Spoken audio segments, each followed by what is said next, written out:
All right, talking about Peloton today, PTON. I don't do shorts too often, but the market's getting out of control here, so we got to come up with one or two, and Peloton is definitely a candidate. I mean, it's just overheated. The market's getting overheated, and people are like buying this thing like crazy because people are staying at home and exercising at home, and I kind of understand it, but at some point you got to go, okay, enough's enough. And the exercise trade has never been good. It's never been a good investment, really. Gyms don't work, home equipment doesn't work, and this is just the latest and the greatest. Yes, it's using the most advanced technology and online, and maybe it's a bit more exciting. At the end of the day, people don't love working out, and of course there's a segment of the population that does, and they love it, and they will buy this kind of stuff. But in general, people are people, and it's never been a great trade. So let's dive into the models, because the models tell a lot, and we got quite a bit here to go over. I'm actually going to start us off with Nautilus, which is like a competitor. Okay, so here's Nautilus. You can see the return on capital history is quite sporadic, right? Like boom and bust, boom again, a little mini bust, and then boomed again. This blue is the trailing 4 quarters. And they had a great rate of return. Capital went up, probably mostly working capital. Stock went crazy. It's actually up 1,000% in 1 year, so it's unbelievable. But as I said, it's at best cyclical, as you can see, right? It's not necessarily recurring revenue, and I think maybe that's why people got excited about Peloton, because you get a membership, and you do the videos online, but really people don't want to pay extra to work out. It's not sustainable. Okay, and this is like the best competitor I could find is Nautilus.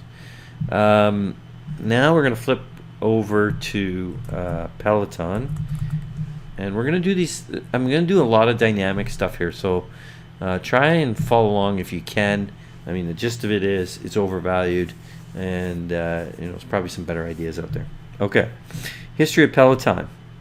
2 years of history and no rate of return yet. Just squeaking its head above water. 83 million in profit, in EBITDA, let's call it. And let's set the default. Let's reset the default. Our default actually said it's only worth $5. That's because they're not earning a high rate of return. And even if they, earn a 5% return, that's only worth $5. Now, look, they're probably going to do better than that. I'm going to make some adjustments. But I want to give you some context before I even get there. Let's go to the financial statements. Let's look at the quarterly. So, yeah, some really good growth here. Went from 234 million in June 2019, ramped up to 757 million in Q3 2020. Okay, that's great, but it was also due to a pandemic, and this was a stay-at-home type stock.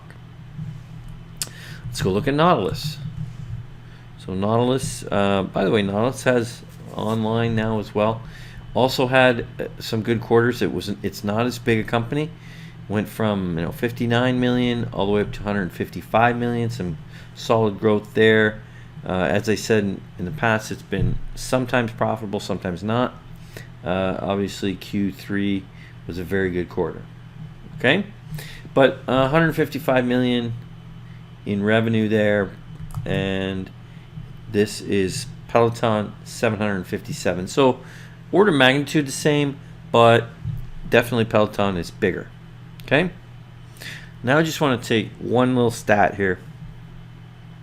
What do you think the market cap is of Peloton? 757 million in revenue in a quarter. One of their best quarters ever. And just take a guess. I'll pause for a moment.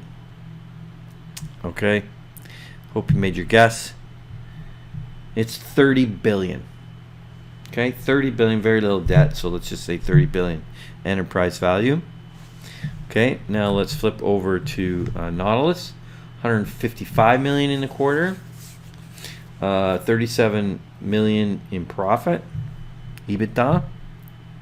Okay, I want you to guess the market cap for this. Okay, you got it? 530 million. So, in the same order of magnitude, Peloton 30 billion and Nautilus 500 million. So somehow Peloton is worth 60 times as much. 60! And Nautilus has been more profitable. Okay, I get the excitement, I understand. But even Nautilus has had its tough times. And it's profitable now. Sure, it had a great run this year. And we can, it's easier to justify Nautilus than it is to justify 30 billion in fitness. I mean, I just don't think there's enough membership there. I think people, might get excited. They'll pay for the membership for a while, and then eventually they're going to cancel. That's my view. The finances aren't that good anyways.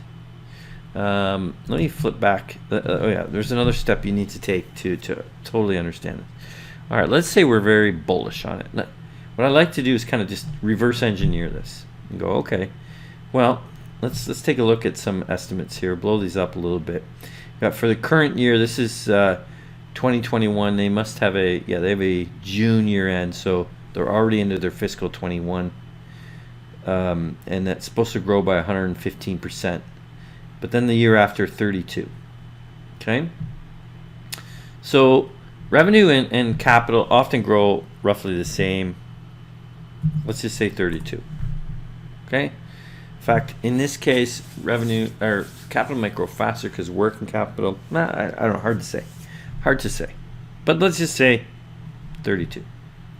Now we're going to try and figure out what rate of return they need to earn to justify this 105. Let's start with 20. Okay, 20 gives us 77. Okay. So we're almost there. Got to go a little higher. Let's go 22. We're not there yet. 25. Okay, there we go. 25. Fairly valued, right? Now, granted, it comes right back down. But if you look at, go back to Nautilus, 20, what did I say, 25? 25 was achieved once. Well, maybe way back here as well. But it's certainly not consistently 25. Okay? All right, it's a new, maybe it can. Let's keep going though. They, in the trailing 4 quarters, earned 83 million. This implies, this forecast, which is kind of at least attempting to get close to what the market's willing to pay for, says that would still have to earn 2.4 billion. It's earned 83 million so far. Starting to get the idea that maybe it's overvalued, maybe overhyped. Yes, it's a stay-at-home stock, and we've been staying home. Maybe we're going to stay at home longer, but there was a crack in some of the stay-home stocks in this last week when markets still went crazy. And there was, many stocks are doing quite well this week, as a matter of fact, but they're the recovery stocks. The crack is finally in these stay-at-home ones, which is a Peloton. Even Zoom, which has probably got a brighter future than Peloton, was down a little bit. DocuSign, which has been great stock through this pandemic, was down a little bit. There's been a few that are totally, it's a reverse trade. It's the reverse trade. And I think not only is there a reverse trade, Peloton wasn't doing that great, even in their best quarters. Like, it's hard to justify this price. They did turn a profit, but not a huge profit. And does it get better from here?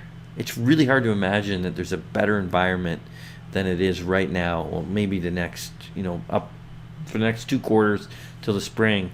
But after the spring, I mean, what do you got? And are you going to bet on it any more than this?